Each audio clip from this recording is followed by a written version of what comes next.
বর্ষার দুপুরে এক প্লেট গরম ভাতের সঙ্গে যদি থাকে এরকম ঝাল ঝাল হাঁসের মাংস, উফ, কোনো কথা হবে না। হাঁসের মাংস তো আমার ভীষণ পছন্দ। আমার ভিডিওটি কেমন লাগে অবশ্যই কমেন্ট করে জানাবা। ভিডিওটি ভালো লেগে থাকলে অবশ্যই পেজটি ফলো করে সাথে থাকবা নতুন নতুন ভিডিও দেখার জন্য। কে কোথা থেকে দেখছো কমেন্টে জানিও। গুড মর্নিং, কী অবস্থা সবাই? আশা করি সবাই অনেক ভালো আছে, আর আমরাও ভীষণ ভালো আছি। এখন এই সকাল 11টা মতো বাজে। ঘুম থেকে উঠে ফ্রেশ হয়ে এক কাপ চা নিয়ে বসে পড়লাম। চাটা খাবো, এরপর রান্নাঘরের দিকে যাব, দেখি কি রান্না করা যায়।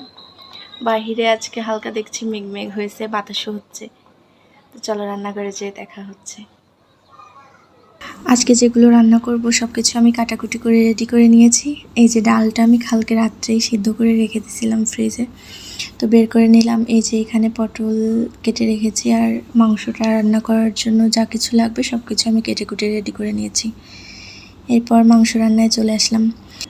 রান্না করতে এসে হলো এক বিপদ। এই যে দেখো, গ্যাস শেষ। তো গ্যাস দিয়ে যেতে যেতে ভাবলাম একটা আম কেটে খেয়ে নিই, তারপর গ্যাস আসলে আবার রান্না শুরু করব।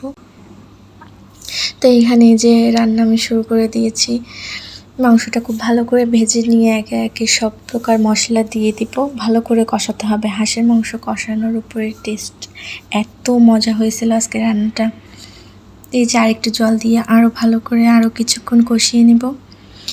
এই পর্যায়ে জল দিয়ে দেব। এই যে আমার মাংস রান্না কমপ্লিট। আজকে দুপুরের খাওয়া দাওয়া এগুলোই ছিল, পটল ভাজি, ডাল আর মাংস, হাঁসের মাংস। তোমরা কে কী দিয়ে খেয়েছো কমেন্ট করে অবশ্যই জানাও।